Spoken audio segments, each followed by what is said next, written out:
रात के ठीक 2:17 ढाका के गवर्नर हाउस के अंदर अफरा तफरी मची हुई थी। बाहर गोलियों की आवाजें थीं, भीतर टेलीफोन लगातार बज रहा था और कमरे के कोने में रखा एक वायरलेस सेट अचानक खामोश हो गया। उस खामोशी के बाद जो वाक्य बोला गया उसने दक्षिण एशिया का इतिहास बदल दिया। हमने आत्मसमर्पण का निर्णय ले लिया है। 16 दिसंबर 1971 को ढाका में पाकिस्तान की पूर्वी कमान के commander lieutenant general A K. Niazi ने भारतीय सेना और मुक्ति वाहिनी के सामने आत्मसमर्पण किया। 93,000 से अधिक पाकिस्तानी सैनिक युद्धबंदी बने। ये इतिहास का सबसे बड़ा सामूहिक सैन्य आत्मसमर्पणों में से एक था। लेकिन सवाल ये है, क्या ये सब केवल 13 दिनों के युद्ध का परिणाम था, या इसके पीछे महीनों बल्कि वर्षों की एक खामोश तैयारी छुपी थी? आज हम उस कहानी को खोलेंगे। कैसे भारत की खुफिया agency research and analysis wing यानी रॉ ने 1971 के युद्ध से पहले बांग्लादेश मुक्ति संग्राम में एक निर्णायक लेकिन पर्दे के पीछे का रोल निभाया। ये कहानी है जासूसी की, रणनीति की, कूटनीति की और उन गुप्त अभियानों की जिनका नाम इतिहास की किताबों में अक्सर सिर्फ एक लाइन में मिलता है, लेकिन जिनके बिना शायद बांग्लादेश आज एक स्वतंत्र देश न होता। 1947 में भारत का विभाजन हुआ और पाकिस्तान दो हिस्सों में बना, पश्चिमी पाकिस्तान और पूर्वी पाकिस्तान। दोनों के बीच 1600 किलोमीटर से अधिक की भारतीय जमीन थी। भाषा अलग, संस्कृति अलग, आर्थिक हालात अलग। पूर्वी पाकिस्तान, जहां बंगाली बहुसंख्यक थे, देश की आबादी का बड़ा हिस्सा था, लेकिन सत्ता, सेना और संसाधनों पर कब्जा पश्चिमी पाकिस्तान का था।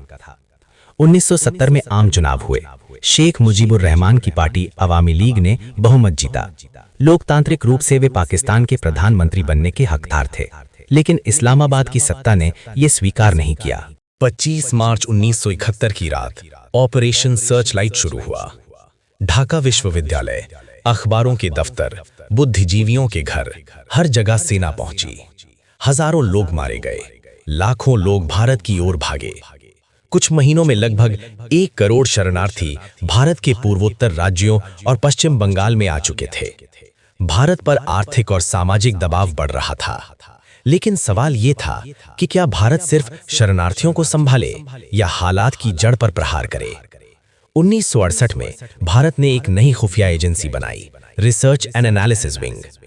1962 और 65 के युद्धों के बाद ये महसूस हुआ कि भारत को एक समर्पित बाहरी खुफिया एजेंसी चाहिए। रॉ के पहले प्रमुख बने R.N. काओ, शांत, कम बोलने वाले लेकिन बेहद रणनीतिक सोच रखने वाले अधिकारी। उनकी शैली थी शोर नहीं, परिणाम। 1971 में जब पूर्वी पाकिस्तान में हालात बिगड़े, तब रॉ को एक बड़ा और ऐतिहासिक मिशन मिला।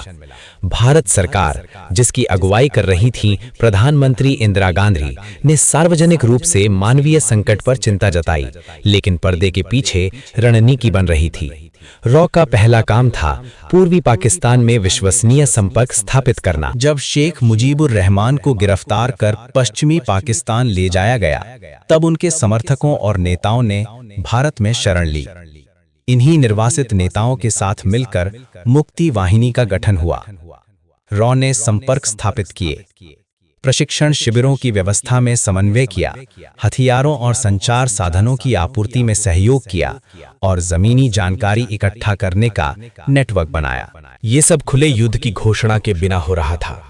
मुक्ति वाहिनी कोई पारंपरिक सेना नहीं थी। ये स्थानीय युवाओं, पूर्व सैनिकों, छात्रों और आम नागरिकों का समूह था। भारत के पूर्वोत्तर में कई प्रशिक्षण शिविर स्थापित किए गए। भारतीय सेना ने प्रशिक्षण दिया, लेकिन इस समन्वय में रॉ की भूमिका बेहद अहम थी, खासकर जानकारी और नेटवर्किंग में।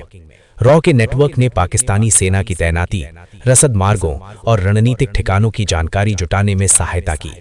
रेलवे लाइनों, पुलों और सप्लाई रूट्स की मैपिंग की गई। स्थानीय सहयोगियों को जोड़ा गया, संचार तंत्र को व्यवस्थित किया गया।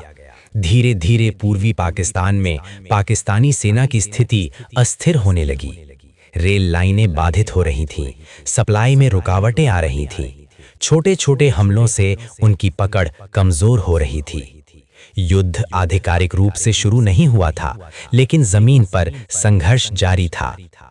1971 केवल सैन्य संघर्ष नहीं था, ये वैश्विक राजनीति का भी खेल था।